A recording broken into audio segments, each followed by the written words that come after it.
देश में कोरोना ने फिर तोड़ा रिकॉर्ड। 24 घंटे में 76,664 नए केस आए सामने। 1008 मरीजों ने गंवाई जान। देश में कोरोना संक्रमितों का आंकड़ा 34 लाख के पार।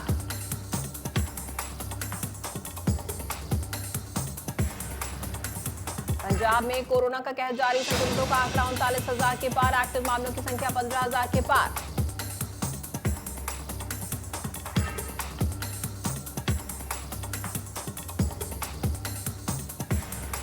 हिमाचल में कोरोना ने फिर पकड़ी रफ्तार। हिमाचल में संक्रमितों का आंकड़ा 5,637 के पार। एक्टिव मामलों की संख्या 1,421। करीब 2,709 लोगों ने कोरोना को दी मात।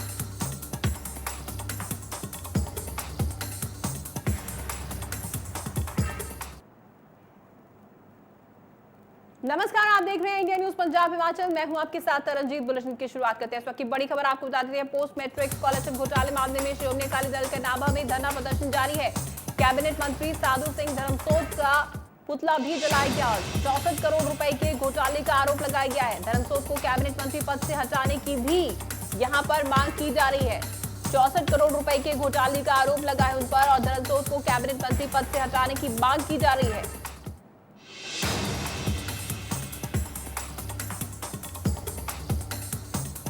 तो पोस्ट मैट्रिक स्कॉलरशिप घोटाले मामले में श्रोमणी अकाली दल का नाभा में धरना प्रदर्शन चल रहा है। इसे लेकर कैबिनेट मंत्री साधु सिंह धर्मसोत का पुतला भी जलाया गया। उन्हें मंत्री पद से हटाने की बात कही जा रही है। 64 करोड़ रुपए के घोटाले का आरोप लगा है उन पर। धर्मसोत को कैबिनेट मंत्री पद से हटाने की भी मांग इस पूरे मामले में की जा रही है। दरअसल बीते कई दिनों से ये मुद्दा गरमाया हुआ है पंजाब में, जिसे लेकर अब श्रोमणी अकाली दल की तरफ से नाभा में धरना प्रदर्शन किया जा रहा है और कैबिनेट मंत्री साधु सिंह धर्मसोत का पुतला भी जलाया गया है। 64 करोड़ रुपए के घोटाले का आरोप उन पर लगा है। यहां तक कि धर्मसोत को कैबिनेट मंत्री पद से हटाने की भी मांग की गई है। तो बड़ी खबर इस वक्त की आपको बता देते हैं। पोस्ट मैट्रिक स्कॉलरशिप घोटाले मामले में कहीं ना कहीं अब ये मुद्दा लगातार पंजाब में गरमाता जा रहा है। वहीं अलग अलग सियासी पार्टियां, विपक्षी पार्टियां भी इसका विरोध कर रही हैं। श्रोमणी अकाली दल की तरफ से साधु सिंह धर्मसोत का पुतला भी जलाया गया और नाभा में प्रदर्शन किया गया। 64 करोड़ रुपए के घोटाले का आरोप लगा है। धर्मसोत को कैबिनेट मंत्री पद से हटाने की भी मांग की गई है। तो बड़ी खबर इस वक्त की आपको बता देते हैं। पोस्ट मैट्रिक स्कॉलरशिप घोटाले मामले में श्रोमणी अकाली दल का नाभा में धरना प्रदर्शन किया जा रहा है। इसी के चलते आपको बता दें, कैबिनेट मंत्री साधु सिंह धर्मसोत का पुतला भी जलाया गया। उनका विरोध किया जा रहा है। 64 करोड़ रुपए के घोटाले का आरोप उन पर लगा है। इसी के साथ आपको बता दें कि धर्मसोत को कैबिनेट मंत्री पद से हटाने की भी मांग की जा रही है।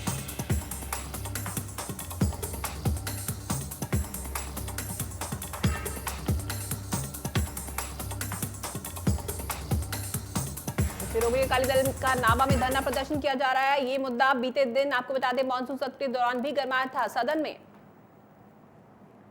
वहीं फिरोजपुर में तमाम अपील के बावजूद भी अधिकांश लोग कोरोना से जुड़े निर्देशों का पालन नहीं कर रहे हैं। लेकिन अब ऐसे लोगों के लिए लेडी सिंघम नाम से मशहूर पुलिस अधिकारी परमिंदर कौर मैदान में उतरी हैं।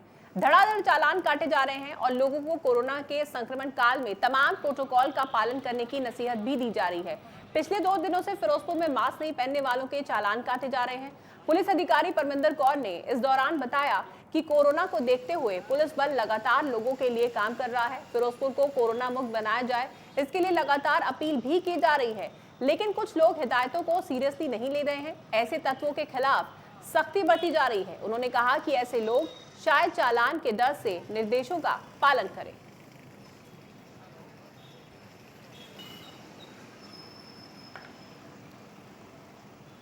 ਇਹ ਚਲਾਨ ਜੀ ਰੋਜ਼ ਹੀ ਕੱਟੇ ਜਾ ਰਹੇ ਨੇਗੇ। ਕੋਵਿਡ-19 ਕਰਕੇ ਕੱਟੇ ਜਾ ਰਹੇ ਨੇਗੇ। ਸਿਰਫ 5 ਮਹੀਨੇ ਹੋ ਗਏ ਜਾਗਰੂਕ ਕਰਦੇ ਲੋਕਾਂ ਨੂੰ, ਪਰ ਲੋਕੀ ਹਜੇ ਵੀ ਜਾਗਰੂਕ ਨਹੀਂ। ਕੋਈ ਮਾਸਕ ਨਹੀਂ ਪਾ ਰਹੇ ਲੋਕ, ਸ਼ਰੇਆਮ ਬਾਜ਼ਾਰ 'ਚ ਫਿਰ ਰਹੇ ਨੇ ਉਵੇਂ ਹੀ। ਸਿਰਫ ਇਹਨਾਂ ਨੂੰ ਮਾਸਕ ਪਾਉਣ ਲਈ ਜਿਹੜਾ ਅਸੀਂ ਕਹਿ ਰਹੇ ਹਾਂ ਤੇ ਜਿਹੜੇ ਨਹੀਂ ਪਾ ਰਹੇ ਉਹਨਾਂ ਦੇ ਚਲਾਨ ਕੱਟ ਰਹੇ ਨੇ। ਤੇ ਅਸੀਂ ਆਪਦੇ ਕੋਲੋਂ ਮਾਸਕ ਵੀ ਵੰਡੇ ਨੇਗੇ ਲੋਕਾਂ ਨੂੰ ਵੀ ਤੁਸੀਂ ਜਾਗਰੂਕ ਰਹੋ। ਜਿਹੜੀ ਬਿਮਾਰੀ ਹੈਗੀ ਇਹ ਜਾਨਲੇਵਾ ਹੈਗੀ, ਇਹਨੂੰ ਤੁਸੀਂ ਨਾ ਐਵੇਂ ਕਰੋ।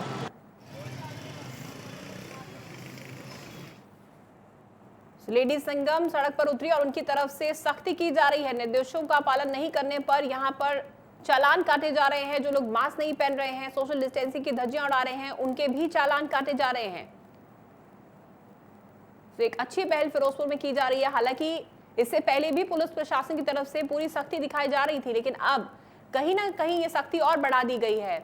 इसी के तहत अब लेडी सिंघम भी सड़कों पर उतरी हैं और उनकी तरफ से काफी सख्ती की जा रही है। जो लोग निर्देशों का पालन नहीं कर रहे हैं, मास्क नहीं पहन रहे हैं, उनके चालान काटे जा रहे हैं। क्योंकि फिरोजपुर में अगर बात की जाए आंकड़ों की, तो लगातार कोरोना के केसेस बढ़ते जा रहे हैं, जिसके चलते अब जिले में प्रशासन की सख्ती और ज्यादा बढ़ गई है, जिसके चलते अब लेडी सिंघम महिला पुलिसकर्मी जो हैं ये पूरी सख्ती करते हुए यहाँ पर नजर आ रही हैं।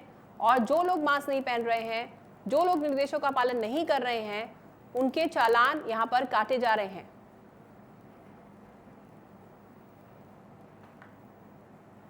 तो जिस तरीके से, जिस रफ्तार से कोरोना पंजाब में बढ़ रहा है, उसे देखते हुए पंजाब सरकार की अगर बात की जाए, उनकी तरफ से भी तमाम प्रयास कोशिशें की जा रही हैं कोरोना के संक्रमण को रोकने के लिए, लोगों को इससे बचाने के लिए, क्योंकि लोग पूरी तरह से लापरवाह हो चुके हैं। वहीं आपको बता दें, पुलिस प्रशासन की भी सख्ती पूरी तरह से की जा रही है। पुलिस प्रशासन की तरफ से पूरी सख्ती की जा रही है।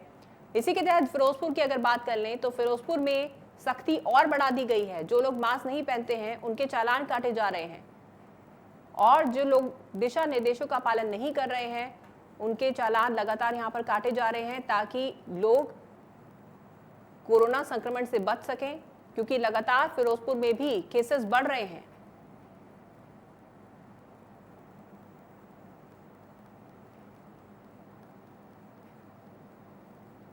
यहां पर पिछले 2 दिनों से लगातार चालान काटा जा रहा है। इसी पे ज्यादा अपडेट के लिए हमारे संवाददाता कमल हमारे साथ जुड़ गए हैं। कमल, किस तरह के हालात है कोरोना को लेकर? हालांकि सख्ती यहां पर बढ़ती जा रही है।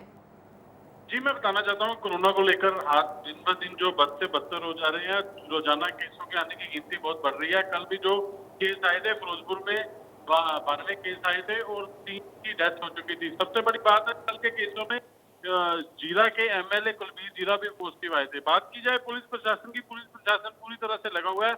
आप देख सकते हैं फिरोजपुर की ट्रैफिक इंचार्ज जो है मैडम, वो खुद सड़कों पे निकल के लोगों का चालान काट रही हैं और लोगों को इसके बारे में बता रही हैं। बात की जाए लेडीज पुलिस की, तो लेडीज खुद सिंघम की तरह यहाँ पे काम कर रही हैं और सभी को चौकन्ना कर रही हैं, उनके चालान काट रही हैं और लोगों को घर में रहने के लिए बोल रहे हैं। फिर भी लोग नहीं सुन रहे। आपने उनकी बाइट में सुना भी होगा कि वो लोगों को कह रहे हैं कि घर के अंदर हो, अपना काम जो है वो सोमवार से लेकर शुक्रवार तक करो, पर लोग जो है बात को समझ नहीं रहे। वो बोल रहे हैं फिर हम इन पे जो है दबाव बढ़ाएंगे। जी बिल्कुल, लोगों की तरफ से सहयोग नहीं मिल रहा है, लोग सुन नहीं रहे हैं। आप कोई आंकड़ा अंदाजे से आप बता सकते हैं कि कितने चालान अब तक काटे गए हैं?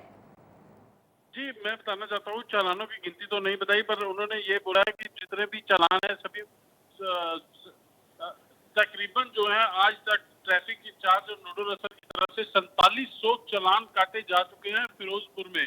जी। बहुत बड़ा आंकड़ा है चालान काटने का, जिससे ये पता लगता है लोगों में अभी भी इस महामारी को लेकर अवेयरनेस नहीं आई है और लोग वैसे ही घूम रहे हैं। बिल्कुल बिल्कुल, लोगों के अंदर पूरी लापरवाही बढ़ती जा रही है। लोग बिल्कुल भी अवेयर नहीं है। हालांकि अवेयर होने के बावजूद भी कुछ लोग अवेयर नहीं होना चाहते हैं और पूरी लापरवाही बरत रहे हैं। कमल, आपसे ये भी जानना चाहेंगे, फैसिलिटीज की अगर बात की जाए, लगातार केसेस फिरोजपुर में बढ़ रहे हैं, सो कोरोना के खिलाफ किस तरह की हेल्थ फैसिलिटीज यहाँ पर हैं?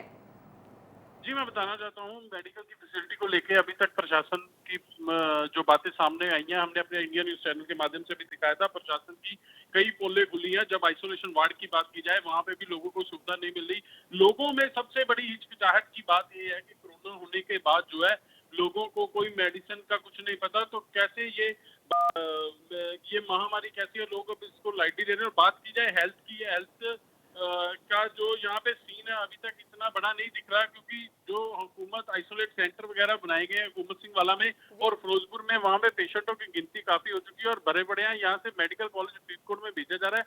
अगर आने वाले दिनों में केस बढ़ते हैं तो फिरोजपुर सिविल प्रशासन और फिरोजपुर हेल्थ की बात की जाए तो यहाँ पे अभी मेरे को कोई खासे प्रबंध या पूरी तरह कोई खासे प्रबंध नहीं दिख रहे, जिससे कि लोगों को कोई प्रॉपर ट्रीटमेंट मिल सके।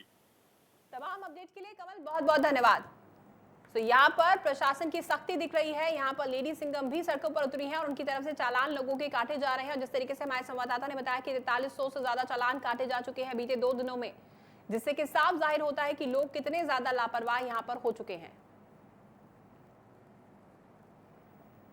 एक और बड़ी खबर इस वक्त की आपको बता देते हैं। नालागढ़ में बीबीएन में लॉटरी के नाम पर ठगी हुई। कुलचे बेचने वाले के साथ हजारों रुपए की ठगी हुई। हरी एंटरप्राइजेज नाम की कंपनी ने सामान का लालच दिया था। पीड़ित ने एसडीएम नालागढ़ को शिकायत दी है। एसडीएम ने कंपनी के खिलाफ कार्रवाई का आश्वासन भी दिया है।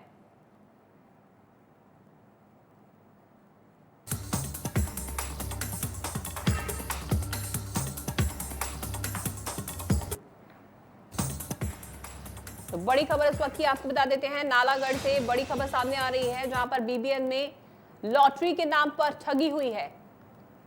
कुलचे बेचने वाले के साथ हजारों रुपए की ठगी की गई है और हरी एंटरप्राइजेज नाम की कंपनी ने सामान का लालच दिया था, उसके साथ हजारों रुपए की ठगी की गई। पीड़ित ने एसडीएम नालागढ़ को शिकायत दे दी है और एसडीएम ने भी कंपनी के खिलाफ कार्रवाई का आश्वासन दिया है। इससे पहले भी नालागढ़ में इस तरह के कई मामले सामने आ चुके हैं। ठगी के मामले कई बार सामने आ चुके हैं और अब एक बार फिर से बीबीएन ने लॉटरी के नाम पर ठगी हुई है। नालागढ़ में कुलचे बेचने वाले के साथ हजारों रुपए की ठगी का मामला सामने आया है नालागढ़ से। यहां पर हरी एंटरप्राइजेज नाम की कंपनी ने सामान का लालच दिया था और यहां पर अब ठगी की गई है कुलचे बेचने वाले के साथ। पीड़ित ने एसडीएम नालागढ़ को शिकायत दे दी है और फिलहाल एसडीएम ने कंपनी के खिलाफ कार्रवाई का आश्वासन भी दिया है। इस पर ज्यादा अपडेट के लिए हमारे संवाददाता जगत हमारे साथ जुड़ गए हैं। जगत, नालागढ़ से बड़ी खबर सामने आई है, लॉटरी के नाम पर ठगी की गई है, क्या है पूरा मामला? जी करण, बताना चाहता हूँ नालागढ़ की बात की जाए या पूरे बीबीएन औद्योगिक क्षेत्र की बात की जाए तो आधा दर्जन से ज्यादा ऐसी फ्रॉड कंपनियां यहाँ पर आ चुकी है, जिनके द्वारा पहले तो लोगों को पैसे का लालच दिया जाता है, चाहे दुगने पैसे करने का लालच हो या लॉटरी के नाम से सामान देने का लालच पहले दिया जाता है। पैसे इकट्ठे कर लिए जाते हैं और उसके बाद रफू चक्कर हो जाते हैं। ऐसा ही मामला नालागढ़ में अभी सामने आया है। न्यू नालागढ़ में एक दफ्तर खोला गया था हरी एंटरप्राइजेज के नाम से। लोगों को इस बात का लालच दिया गया था कि आप मंथली किस्त जमा करवाओ 700-700 रुपए और उसके बाद 1 साल बीत जाने के बाद आपको सामान दिया जाएगा। लेकिन कई महीने बीत चुके हैं, लोगों का जो सालाना किस्तें थी वो दे दी गई है, पैसा जमा कर दिया गया, लेकिन ये फ्रॉड कंपनियां यहाँ से भाग चुकी है। अभी इस बारे में एक कुलचे बेचने वाले व्यक्ति की हजारों रुपए की उसके साथ ठगी की गई है और उसने एसडीएम नालागढ़ महेंद्र को शिकायत देकर कंपनी के खिलाफ कार्रवाई की मांग की है। लेकिन कहीं ना कहीं औद्योगिक क्षेत्र बीबीएन में लगातार ये फ्रॉड कंपनियां अपने पैर पसारते जा रही हैं, लेकिन अभी भी जो कार्रवाई अभी तक इन कंपनियों पे कोई भी कार्रवाई अमल में नहीं लाई गई है। हालांकि बिल्कुल आपसे यही जानना चाह रहे थे हम कि पहले भी नालागढ़ में लॉटरी के नाम पर ठगी होती रही है, क्या अब तक कोई कार्रवाई अमल में लाई गई है? जैसा कि बीते 6 महीने की बात की जाए तो ऐसे 1 दर्जन से ज्यादा मामले सामने आ चुके हैं, चाहे डेली एफडी आर के नाम पर खाता खुलवाने की बात की जाए या पैसा दुगना करने का लालच दिए जाने की बात हो या लॉटरी सिस्टम के नाम पर इस तरह की जो ठगी के मामले हो। लेकिन एसडीएम नालागढ़ ने साफ तौर पर कहा है कि ये अलीगल कंपनियां हैं, कोई सरकार से मान्यता इन कंपनियों को नहीं है, जिसकी वजह से उनके खिलाफ एक तो एक्साइज डिपार्टमेंट को एसडीएम ने कहा है कि उनको लिखा गया है और उनसे जवाब मांगा गया है और पुलिस डिपार्टमेंट को भी इस बारे में निर्देश दे दिए गए हैं कि इस मामलों में जैसे भी ऐसे कोई मामले सामने आते हैं उनमें इमीडिएटली एफआईआर दर्ज की जाए और जो आरोपी कंपनी के जो फ्रॉड लोग हैं उनके खिलाफ कार्रवाई की जाए।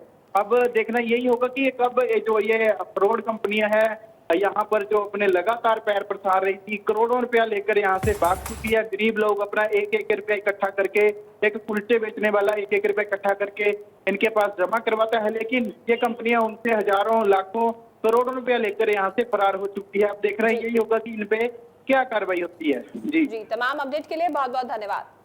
तो आपको बता दें कि नालागढ़ का ये मामला जहाँ पर ठगी के आरोप लगे, बीबीएन में लगातार इस तरह के मामले नालागढ़ से सामने आ रहे हैं। ये पहला मामला नहीं है, लॉटरी के नाम पर ठगी का मामला है। आपको बता दें कि कुलचे बेचने वाले के साथ ये ठगी की गई है, हजारों रुपए की ठगी का मामला सामने आया है। फिलहाल एसडीएम की तरफ से कार्रवाई का आश्वासन दे दिया गया है।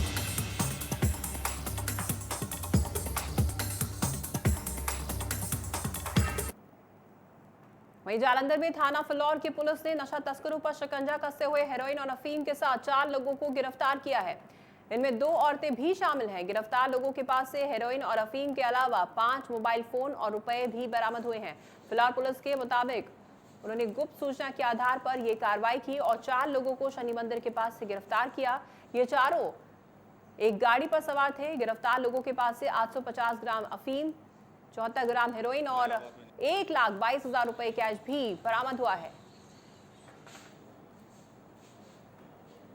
सहायक सब इंस्पेक्टर जसवीर सिंह ने साथी करते मिति 27/8/2020 की दरमियानी रात को सतलुज पुल से नाकाबंदी की थी।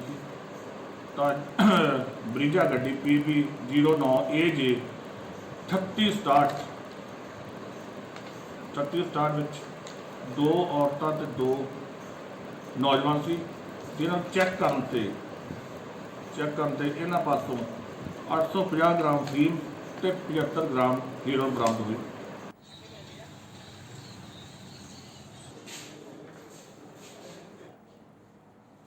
जगरांव के सिंधवा बेट पुलिस ने एक फौजी के कत्ल की गुत्थी सुलझाने में कामयाबी हासिल की है। बताया जा रहा है कि बेटी ने अपने प्यार को पाने के लिए प्रेमी संग मिलकर अपने फौजी पिता को मरवा दिया। पुलिस ने अब लड़की समेत 3 आरोपियों को गिरफ्तार कर लिया है। दरअसल जगरांव के गांव सलेमपुरा में फौजी कुलवंत सिंह का बीते दिनों मर्डर कर दिया गया था। बाद में पुलिस ने मामले की तहकीकात की तो मामला बेटी के प्रेम प्रसंग का निकला। पुलिस के मुताबिक मृतक फौजी की बेटी गांव के ही लड़के बलजिंदर के साथ प्रेम करती थी। पिता बेटी को उसके प्रेमी से मिलने पर रोकता था, लिहाजा इससे तंग आकर बेटी ने अपने ही पिता को मारने का प्लान बनाया और प्रेमी के अलावा दूसरे साथियों के साथ मिलकर पिता की हत्या करवा दी।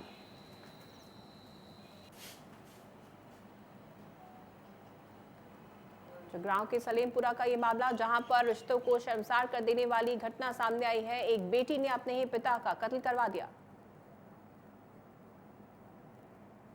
वहीं पटियाला में पुलिस ने एक महिला को गिरफ्तार किया है। महिला नकली पत्रकार बनकर एक डॉक्टर को ब्लैकमेल करने का काम कर रही थी। डॉक्टर की शिकायत के बाद पुलिस ने जाल बिछाया और नकली महिला पत्रकार को गिरफ्तार कर लिया है।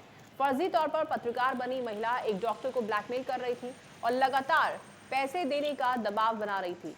महिला खुद एक न्यूज चैनल की रिपोर्टर बताई जा रही है। बताया जा रहा है कि फर्जी महिला पत्रकार पटियाला के अलग अलग अस्पतालों में डॉक्टरों को ब्लैकमेल करके धनुगाही करती थी।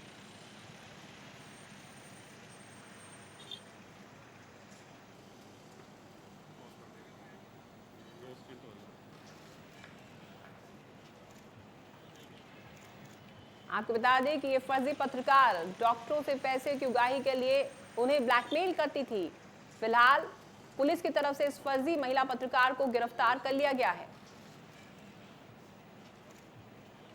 पॉलिसी हुई थी सारा हॉस्पिटल ਤੋਂ कोई लेडी है वो अपने आप ਨੂੰ ਪ੍ਰੈਸ ਰਿਪੋਰਟਰ ਦੱਸ ਕੇ ਤੇ ਇਹ ਆਪਣਾ ਇਹਨਾਂ ਦਾ ਲਗਾ ਹਿਊਮਨ ਰਾਈਟ ਮੰਚ ਉਹਦੇ ਤੋਂ ਮੈਂਬਰ ਦੱਸ ਕੇ ਤਾਂ ਤੋਂ ਪੁੱਛਗਿੱਛ ਕਰ ਰਹੀ ਹੈ।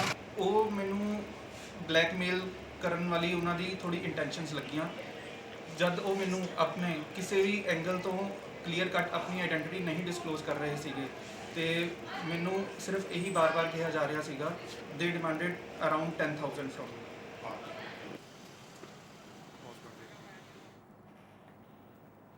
तरनतारण के गांव मुंदा गांव विखे में एक महिला ने अपने ससुर पर दुष्कर्म की कोशिश का आरोप लगाया है। महिला का आरोप है कि उसके विरोध करने पर ससुर ने उसके ऊपर घर में ही बन रही खौलती शराब उड़ेल दी। गर्म शराब से महिला झुलस गई और उसने इस मामले में पुलिस से गुहार लगाई है।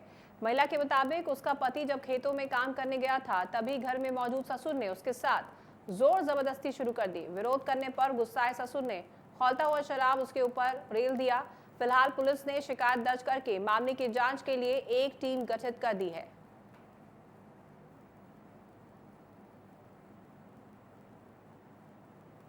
तो तरनतारन से दिल दहलाने वाली घटना सामने आई है। रिश्तों को तार-तार कर देने वाली खबर सामने आई है, जहां पर एक ससुर ने अपनी बहू के साथ दुष्कर्म करने की कोशिश की और उस दौरान उस पर विरोध करने पर खौलती हुई शराब ससुर ने गिरा दी।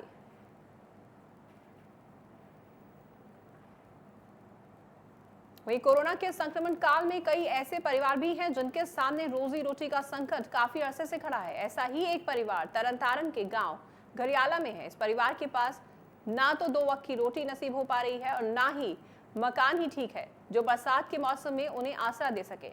परिवार में 4 सदस्य हैं, लेकिन कोई काम धंधा नहीं होने से इन्हें आर्थिक तौर पर काफी दिक्कतें भी पेश आ रही हैं। परिवार के मुखिया को 2 साल पहले हार्ट अटैक आया, जिसके बाद से ही वे बिस्तर पर हैं। बुजुर्ग का बेटा है जो मेहनत मजदूरी करके घर का खर्च चलाता है, लेकिन मजदूरी का पूरा पैसा पिता के इलाज में ही खर्च हो जाता है। ऐसे में परिवार ने मदद की गुहार लगाई है।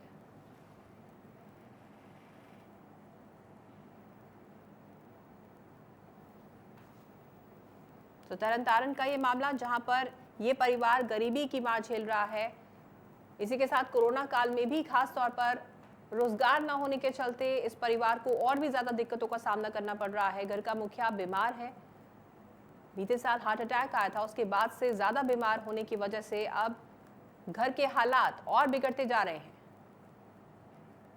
शुरू तो इस तरह तुरी आँदी भी इस तरह आपदा झट साल भी दिहाड़ी धप्पा करदे ते रोटी पानी दा सरदा। किन्ने जी जे तुसीं ਅਸੀਂ 4 ਜੀ ਤੇ ਕਮਰੇ ਕਿੰਨੇ ਘਰ ਦੇ? ਕਮਰਾ ਇਹੋ ਇੱਕੋ ਹੀ। ਅੱਛਾ ਤੇ ਗੁਜ਼ਾਰਾ ਕਿਸ ਤਰ੍ਹਾਂ ਹੁੰਦਾ ਹੈ ਏਡਾ? ਗੁਜ਼ਾਰਾ ਹੁਣ ਮਾਰੀ ਗਏ ਆ ਵੀਰ। ਅੱਛਾ ਤੇ ਘਰ ਦਾ ਰੋਟੀ ਪਾਣੀ ਦਾ ਕਿਸ ਤਰ੍ਹਾਂ ਸਰ? ਰੋਟੀ ਪਾਣੀ ਦਾ ਤੁਹਾਨੂੰ ਦੱਸਿਆ ਤਾਂ ਹੈਗਾ ਵੀ ਇਸ ਤਰ੍ਹਾਂ ਮੈਨੂੰ 2-3 ਸਾਲ ਹੋ ਗਏ ਪਏ ਨੂੰ। ਕੀ ਗੱਲ ਹੋ ਗਈ ਸੀ? ਇਸ ਤਰ੍ਹਾਂ ਪਤਾ ਨਹੀਂ ਲੱਗਾ, ਚੱਕਰ ਜੇ ਹੁੰਦਾ ਵੇ, ਬਲੱਡ ਵਧ ਗਿਆ ਬਹੁਤਾ ਜ਼ਿਆਦਾ, ਸਭ ਬਹੁਤ ਜ਼ਿਆਦਾ। ਅਟੈਕ ਹੋਇਆ? ਹਾਂਜੀ ਕੋਈ ਅਟੈਕ ਹੀ ਹੋ ਗਿਆ।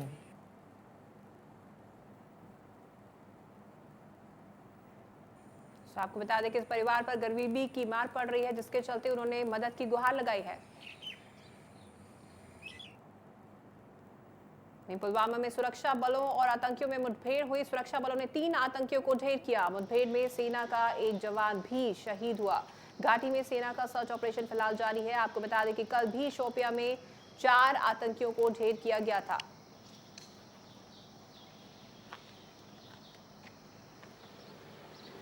पुलवामा में सुरक्षा बलों और आतंकियों में मुठभेड़ हुई, जिसमें कि 3 आतंकियों को सुरक्षा बलों ने ढेर किया। वहीं इस मुठभेड़ में सेना का एक जवान भी शहीद हुआ। फिलहाल इस पूरे इलाके में सेना की तरफ से सर्च अभियान जारी है।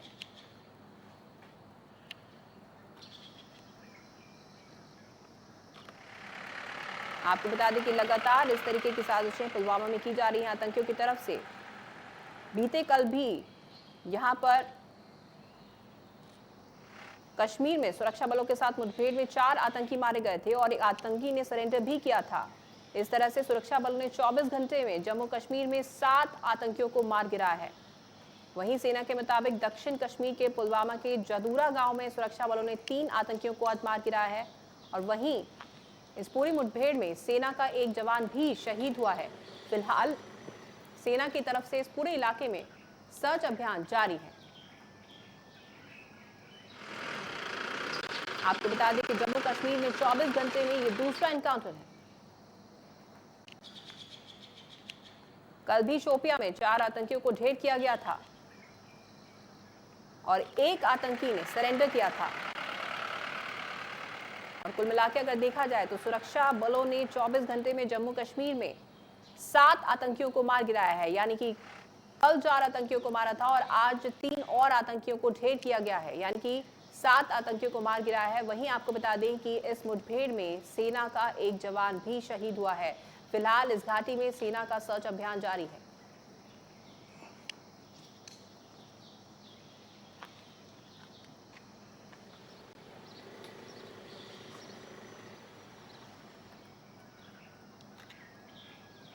आपको बता दें कि पुलवामा में सुरक्षा बलों और आतंकियों के बीच में मुठभेड़ हुई है, जिसमें कि सेना ने 3 आतंकियों को मार गिराया और जम्मू कश्मीर में 24 घंटे में ये दूसरा एनकाउंटर है। सेना के मुताबिक दक्षिण कश्मीर के पुलवामा के जदूरा गांव में सुरक्षा बलों ने 3 आतंकियों को मार गिराया। वहीं इस मुठभेड़ में सेना का एक जवान भी शहीद हुआ है। इससे पहले बीते कल कश्मीर में सुरक्षा बलों के साथ मुठभेड़ में 4 आतंकी मारे गए थे और एक आतंकी ने सरेंडर किया था। इस तरह से सुरक्षा बलों ने 24 घंटे में जम्मू कश्मीर में 7 आतंकियों को मार गिराया है।